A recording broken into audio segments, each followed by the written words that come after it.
بسم الله الرحمن الرحيم ياسين والقرآن الحكيم إنك لمن المرسلين على صراط مستقيم تنزيل العزيز الرحيم لتنذر قوما ما أنذر آباؤهم فهم غافلون لقد حق القول على أكثرهم فهم لا يؤمنون إنا جعلنا في أعناقهم أغلالا فهي إلى الأذقان فهم مقمحون وجعلنا من بين أيديهم سدا ومن خلفهم سدا فأغشيناهم فهم لا يبصرون وسواء عليهم أنذرتهم أم لم تنذرهم لا يؤمنون إنما تنذر من اتبع الذكر وخشي الرحمن بالغيب فبشره بمغفرة وأجر كريم إنا نحن نحيي الموتى ونكتب ما قدموا وآثارهم وكل شيء أحصيناه في إمام مبين واضرب لهم مثلا أصحاب القرية إذ جاءها المرسلون إذ أرسلنا إليهم اثنين فكذبوهما فعززنا بثالث فقالوا إنا إليكم مرسلون قالوا ما أنتم إلا بشر مثلنا وما أنزل الرحمن من شيء إن أنتم إلا تكذبون قالوا ربنا يعلم إنا إليكم لمرسلون وما علينا إلا البلاغ المبين قالوا إنا تطيرنا بكم لئن لم تنتهوا لنرجمنكم وليمسنكم منا عذاب أليم قالوا طائركم معكم أئن ذكرتم بل أنتم قوم مسرفون وجاء من أقصى المدينة رجل يسعى قال يا قوم اتبعوا المرسلين اتبعوا من لا يسألكم أجرا وهم مهتدون وما لي لا أعبد الذي فطرني وإليه ترجعون أتخذ من دونه آلهة إن يردني الرحمن بضر لا تغن عني شفاعتهم شيئا ولا ينقذون إني إذا لفي ضلال مبين إني آمنت بربكم فاسمعون قيل ادخل الجنة قال يا ليت قومي يعلمون بما غفر لي ربي وجعلني من المكرمين وما أنزلنا على قومه من بعده من دود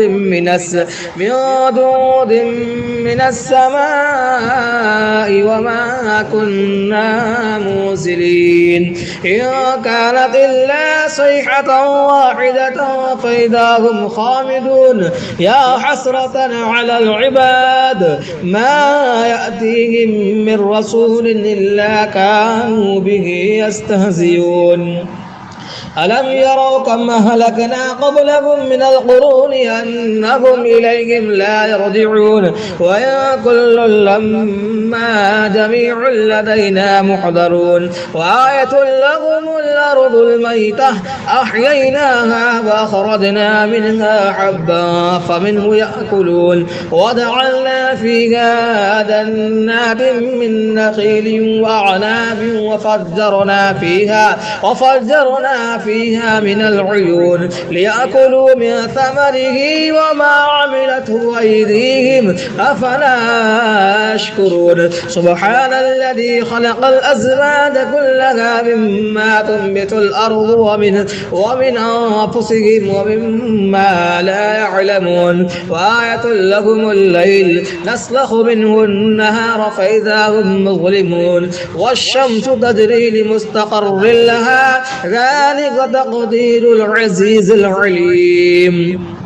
والقدر قدرناه منازل حتى عاد كالعرجون القديم لا الشمس ينبغي لها أن تدرك القمر ولا الليل سابق النهار وكل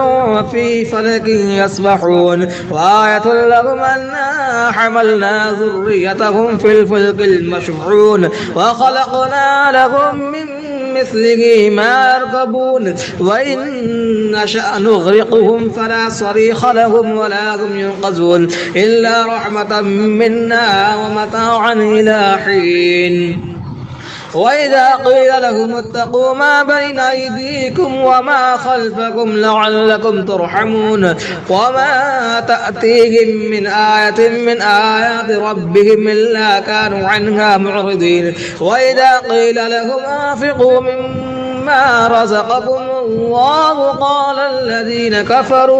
قال الذين كفروا للذين آمنوا ونطعم من لو يشاء الله وطعمه إن أنتم إلا في ضلال مبين ويقولون متى هذا الوعد إن كنتم صادقين ما ينظرون إلا صيحة واحدة تأخذهم وهم يخصمون فلا يستطيعون توصية ولا إلى أهلهم يرجعون ونفخ في الصور فإذا هم من الأجداث إلى ربهم ينسلون قالوا يا ويلنا من بعثنا من مرقدنا هذا ما وعد الرحمن وصدق المرسلون إن كانت إلا صيحة واحدة فإذا هم جميع لدينا محضرون فاليوم لا تظلم نفس شيئا ولا تجزون إلا ما كنتم تعملون إن أصحاب الجنة اليوم في شغل فاكهون هم وأزواجهم في ظلال على الأرائك متكئون لهم فيها فاكهة ولهم ما يدعون سلام قولا من رب رحيم وامتازوا اليوم أيها المجرمون ألم أعاهد إليكم يا بني آدم ألا تعبدوا الشيطان إنه لكم عدو مبين وأن اعبدوني هذا صراط مستقيم ولقد ضل منكم جبلا كثيرا أفلم تكونوا تعقلون هذه جهنم التي كنتم توعدون اصلوها اليوم بما كنتم تكفرون اليوم نختم على أفواههم وتكلمنا أيديهم وتشهد أرجلهم بما كانوا يكسبون ولو نشاء لطمسنا على أعينهم فاستبقوا الصراط فأنى يبصرون ولو نشاء لمسخناهم على مكانتهم فما استطاعوا مضيا ولا يرجعون ومن نعمره ننكسه في الخلق أفلا يعقلون وما علمناه الشعر وما ينبغي له إن هو إلا ذكر وقرآن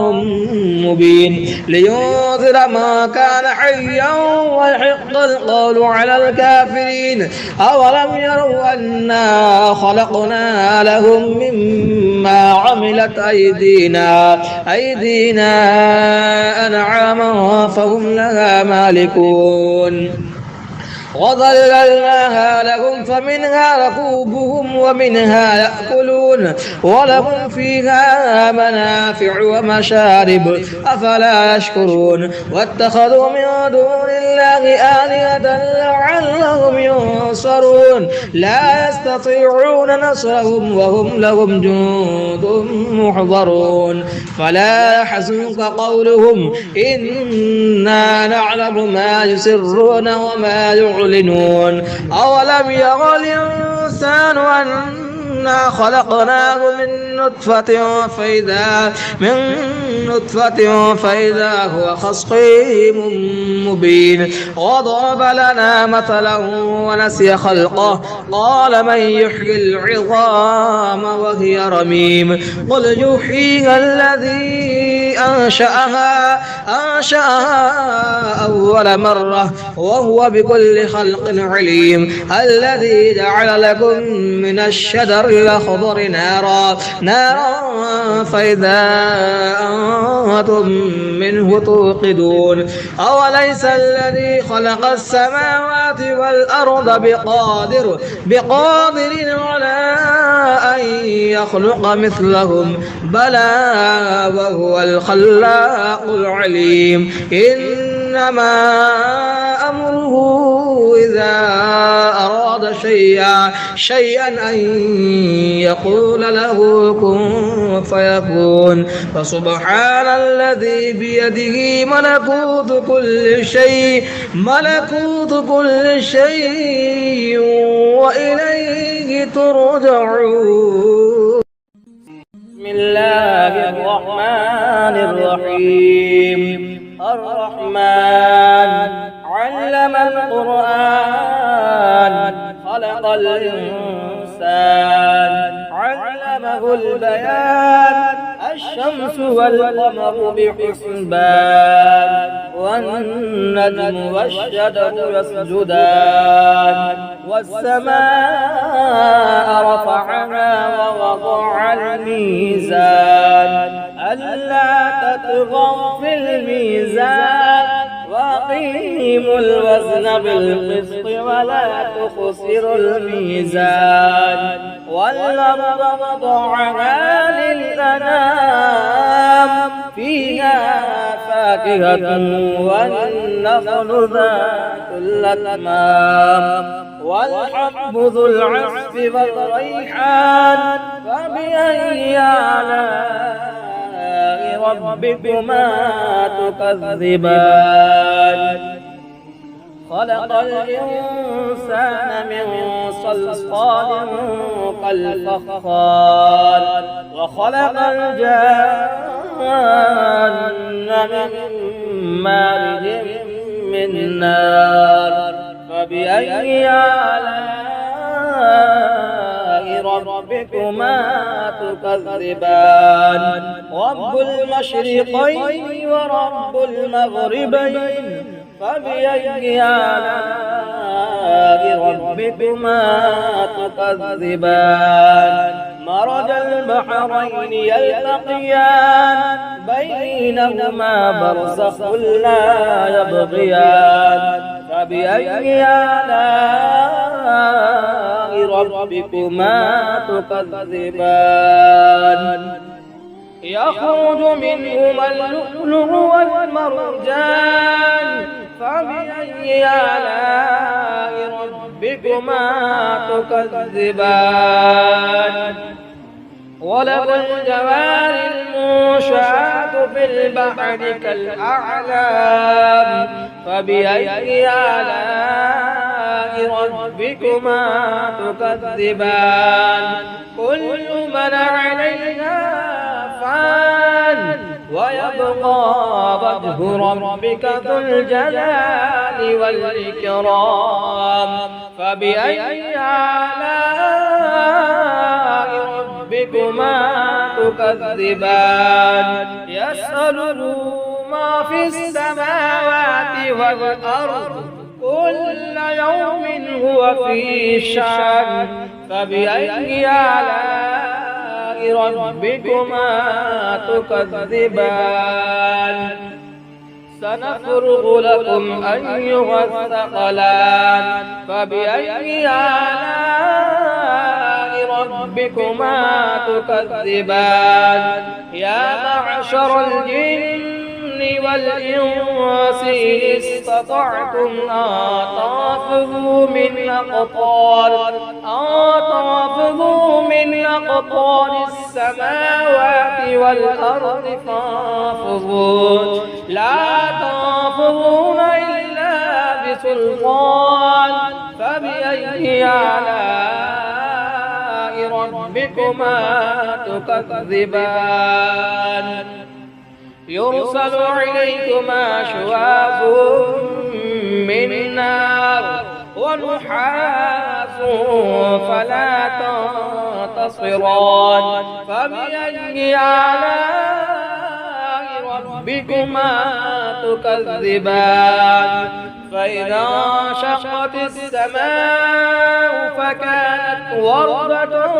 كالدهان فبأي آلاء ربكما تكذبان فيومئذ لا يسأل عن ذنبه إنس ولا جان فبأي آلاء ربكما تكذبان يعرف المجرمون بسيماهم فيؤخذ بالنواسي والأقدام فبأي آلاء ربكما تكذبان هذه جهنم التي يكذب بها المجرمون يطوفون بينها وبين حميم آن فبأي آلاء ربكما تكذبان ولمن خاف مقام ربه جنتان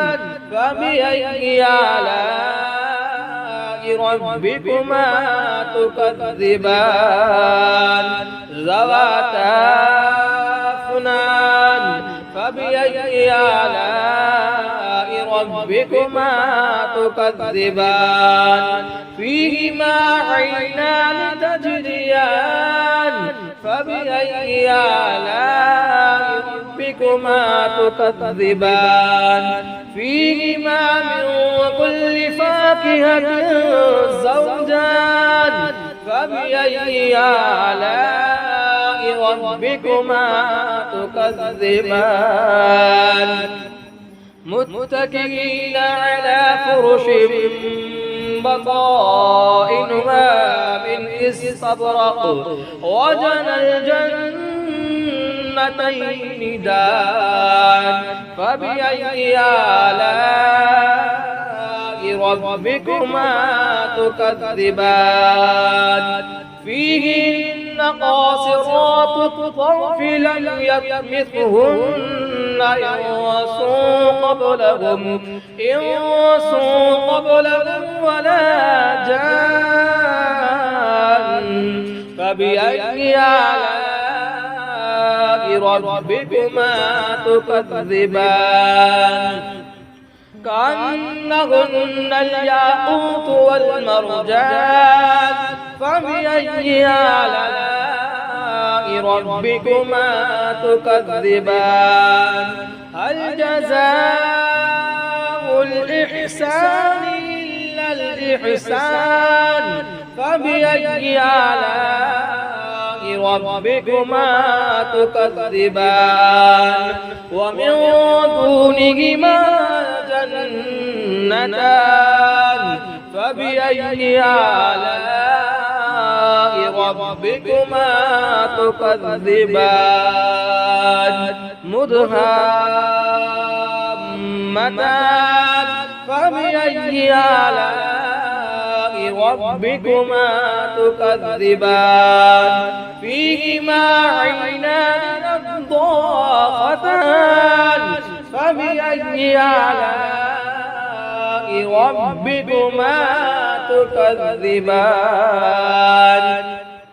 فيهما فاكهة ونخل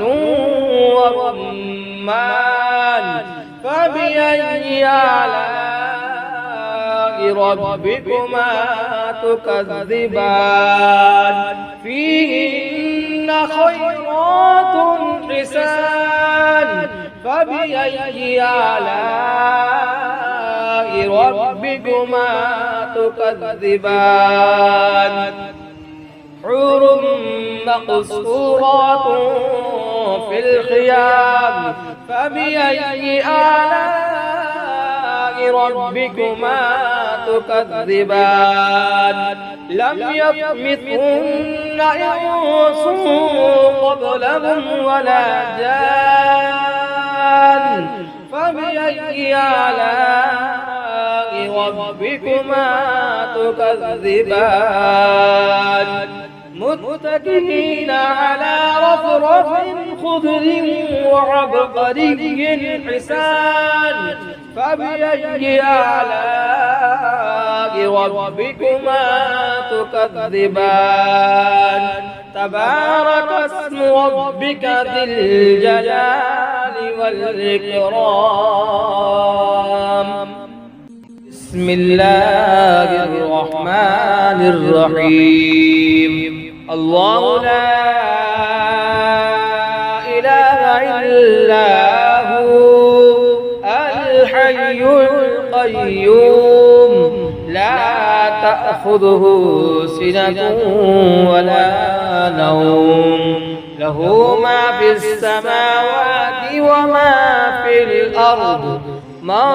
ذا الذي يشفع عنده إلا بإذنه يعلم ما بين أيديهم وما خلفهم ولا يحيطون بشيء من علمه إلا بما شاء وسع كرسيه السماوات والأرض ولا يؤوده حفظهما وهو العلي العظيم بسم الله الرحمن الرحيم الله لا